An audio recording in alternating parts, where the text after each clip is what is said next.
Welcome back to our Traders Talk, ngobrol bareng trader. Hari ini tetap sama gue, masih sama Agri. Kita bakal ngobrol-ngobrol mengenai dunia trading, khususnya di hari ini, hari Kamis. Hari Kamis yang kalau kita ngobrol melihat data currency, ada event-event penting hari ini, malam ini, dan juga besok. Apa itu? Sesuai dengan judul yang kita mau bahas, Agri. Trump and US dollar. Wah, berat nih kayaknya nih Pak. Hah? Berat nih. Enggak berat juga, slow aja ini. Karena gue menarik nih si Donald Trump ini. Kita lihat COVID deh. Tadi gue baca berita, COVID di Amerika parah. Hari ini kenapa? Di Arizona, Amerika Serikat melaporkan second highest day of new coronavirus cases. Wow. Meledak 44.700 orang dalam satu hari di Amerika. 4.000. 44.000. Oh, 44.000.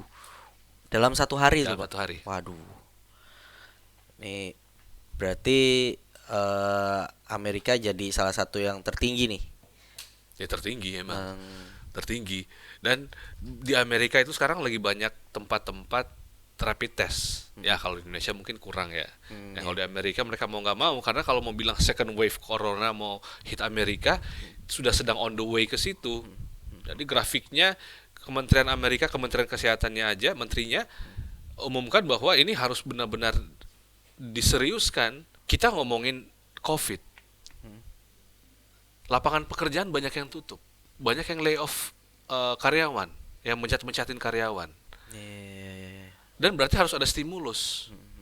Saya kasih contoh gini deh, Gri.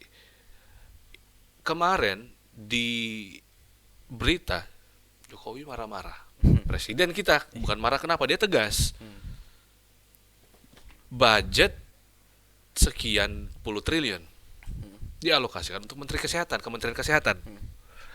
Yang baru terserap 1,53%. Rakyat bawah teriak-teriak. Lapangan pekerjaan jutaan orang nganggur, putus kerja.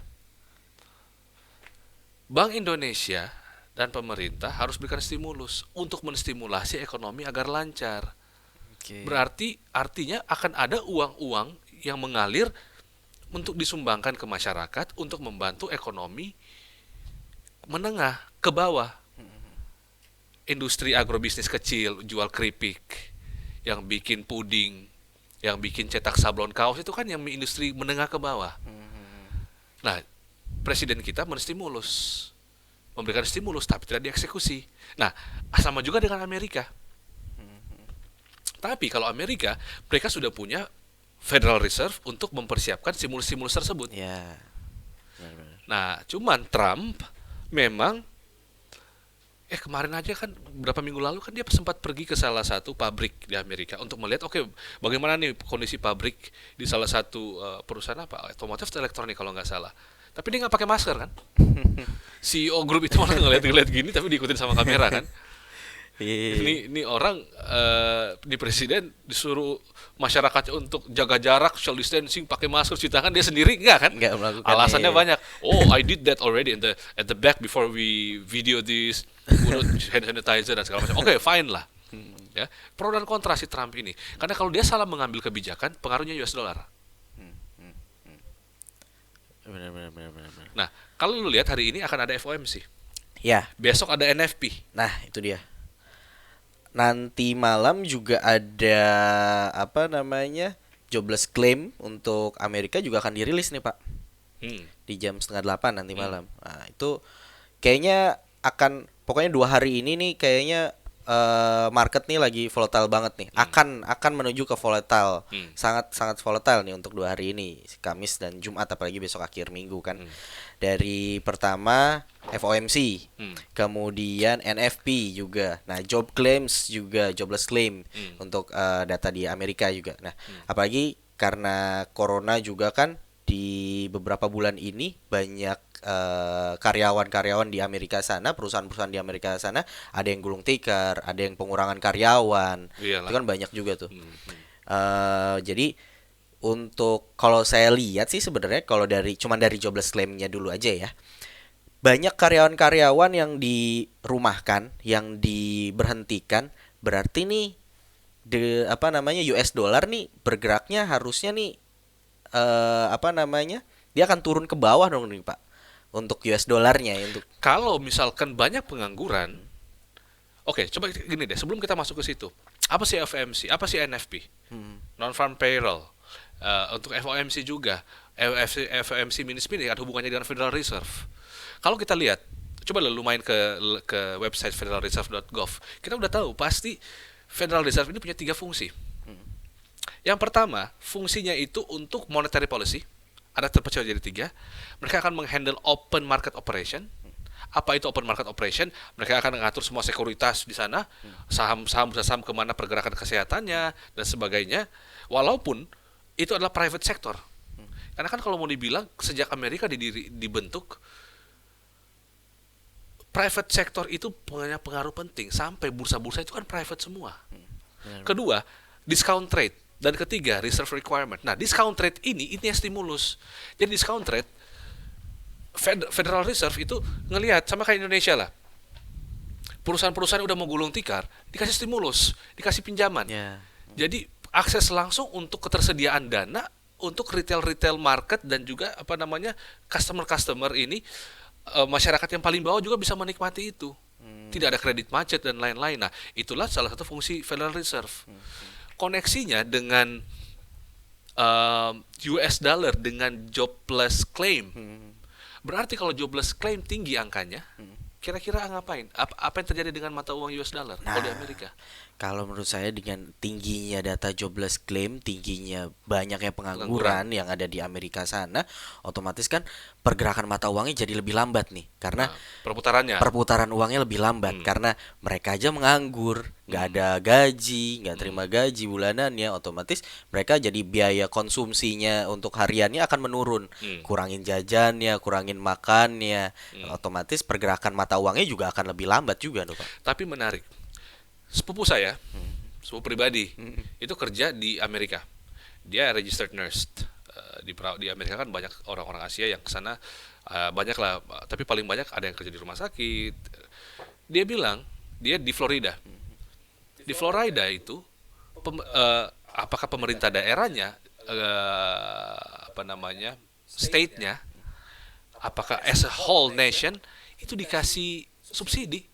Subsidinya $1.000-an, kalau nggak $1.500. Jadi masyarakat yang nggak ada kerjaan ini dikasih duit, jadi dibagi rata. Federal Reserve punya uang misalkan 8.000 triliun, dipecah ke contoh berapa sih populasi Amerika sekarang. Coba kita lihat population in USA. Populasi Amerika sekarang 328 juta. Anggaplah 8.000 triliun dibagi, berarti satu orang dapat $1.500. Benar-benar kata sepupu gua. Itu untuk menstimulus agar ekonomi nggak mati. Coba lu buka Forex Factory deh. Nah guys, Forex Factory ini buat kalian yang sering mau untuk trading, di situ ada kumpulan-kumpulan news dari seluruh dunia terjadi apa di negara tersebut secara ekonomi. Jadi kalian bisa lihat, ada yang mengenai CPI, ada yang mengenai kayak ini, hari ini ada FOMC, NFP, kelihatan berapa pengangguran di sana yang akan terjadi dengan mata uang dolar Amerika. Coba lu lihat di NFP deh yang ada sangkut pautnya dengan besok. Karena kan FOMC udah pasti kena dengan NFP. Forex Factory ada. Coba gua share, gua punya screen ya biar yang pada nonton juga bisa ngelihat. Amerika ternyata cuman drop di bulan April, di mana forecast mereka bakal minus 100.000 pengangguran nih. Di luar farming industries ya. Padahal forecastnya 100.000, actualnya ternyata 7 kali lipat. Hampir 1 juta langsung nganggur di bulan itu. Pasti dong, COVID, pandemik. Recovery-nya cepat. Lu lihat recovery-nya Mei, Juni, recovery lagi. Previous data break sebelumnya di bulan Mei 881.000. Tapi forecastnya itu 22 juta orang. At least 20 juta lah minusnya. Jadi diumumkan oke 22 juta bakal nganggur nih. Ternyata 20 juta doang. Tapi tetap aja minus. Ya, ya, ya, ya. Tapi recovery loh. Lu lihat dari bulan Mei saat Trump bagi-bagi duit. Trump pebisnis. Dia tahu bagaimana menstimulus biar supply and demand barang, Oke. perusahaan, pabrikan yang beli juga masih ada. Kalau nggak ada duit, orang yang beli kan nggak bisa beli barang, nggak bisa beli bahan makanan, nggak bisa beli lain-lain. Oke, benar. Dia menstimulus dengan dia bagiin duit tuh. Ya kayak sepupu gua dapat 1.500 US dollar. Ternyata forecastnya oke, semakin COVID udah PSBB lah, anggaplah di sana udah semakin dibuka lah, dilonggarin. Forecastnya oke, paling dari 20 juta orang yang nganggur, sisa 7 juta nih. Artinya ada 13 juta lapangan pekerjaan baru atau company-company udah mulai hiring. Karena ya kita harus hidup di new normal lah. Kalau gini terus ya hampir berapa puluh juta orang lagi yang harus dirumahkan. Nggak bisa kan? Ya, ya. Pinternya Trump, dia berikan stimulus melalui Federal Reserve. Akhirnya Juni 5 keluar aktualnya ternyata jauh dari ekspektasi. Dikira minus 7 juta orang yang akan nganggur, ternyata enggak. Cuma 250.000 orang. Aktualnya ya. Dari 22 juta loh yang dirumahkan loh. Berarti orang-orang yang mau menjatuhkan Trump, ini gue bukan pro Trump dan segala macam, ini hanya opini. Ya. Ini presiden pinter. Ya, ya, ya. Kalau dia dungu, nggak mungkin jadi presiden. Iya sih. dengan campaign-campaignnya. Kemarin ada berita lucu. Sorry gue perlu lebih panjang karena gue seneng dengar berita. Ada salah satu anak di Amerika kalau nggak salah, TikTokers. Tapi dia bisa influence banyak orang. Lu jangan hadir saat Trump bikin kampanye. Jadi auditorium atau stadion yang isinya 100.000, yang datang cuma 5.000 orang. Kalau nggak apa namanya, contohnya kayak gitu, dan berhasil. Cuman orang melihat Trump presiden yang ribet lah ngelihatnya, terlalu sarkastik, terlalu straight to the point. Ya, tapi saat dia kelola keuangan negara, nggak pernah Amerika itu minus di tangan dia, di tangan Donald Trump dibandingkan Obama. Ya. Menurut lo gimana nih FOMC NFP dengan US dollar besok? Dari segi teknikal atau apa yang lo bisa sharing? Oke, kalau dilihat dari sesuai datanya sih, ya emang benar sih Pak. Selama Amerika ini dipegang oleh Donald Trump, emang untuk US dollar nih makin menguat nih, sampai kemarin kan di Indonesia juga kena dampaknya juga kan, salah satunya sampai menyentuh paling tinggi kemarin berapa tuh, sekitar 16 ribuan ya, 16.000 rupiah per dolarnya gitu. Mungkin ya, tapi tetap aja walaupun perekonomian Amerika juga makin membaik, tapi tetap banyak yang nggak suka aja sama Donald Trump nih, mungkin dengan cara kepemimpinannya kali yang terlalu radikal mungkin ya. Radikal. Oke. Kalau dari nanti malam apalagi nih, non-farm payroll, kalau tadi sempat disampaikan bahwa Amerika sendiri mengeluarkan stimulus-stimulus yang fungsinya untuk tetap menggerakkan perekonomiannya. Harusnya kan, dengan kalau tidak adanya stimulus, US dollar nih akan turun, akan pergerakannya melemah. Nah, gitu. Kalau tidak ada stimulus, tapi ini diberikan stimulus nih sama pemerintahan. Nah, kalau dilihat dari logikanya nih, karena diberikan stimulus oleh pemerintahan, berarti akan ada pergerakan ekonomi lagi. Otomatis pergerakan US dollar ini juga akan lebih meningkat gitu. Nah, tapi harus diperhatikan juga, stimulus ini, dana yang digunakannya ini dari mana nih? Ini apakah ini dana pinjaman dari dana pinjaman dari The Fed, atau The Fed ada mengurangi budget dari sektor lain untuk menstimulus di suatu bidang yang lain juga. Nah, itu harus dilihat tuh, karena akan mempengaruhi juga kan nantinya, Pak. Betul. Makanya meeting malam ini FOMC itu sangat berpengaruh press conference-nya. Nanti kan diumumin nih. Oke, ekonomi kita seperti ini karena kita The Fed kita ambil dari sektor ini, kita taruh untuk kesehatan, kita taruh untuk berstimulus yang lain. Itu ya benar yang udah kata lo, tinggal kita tunggu announcement malam ini. Nah, itu dia.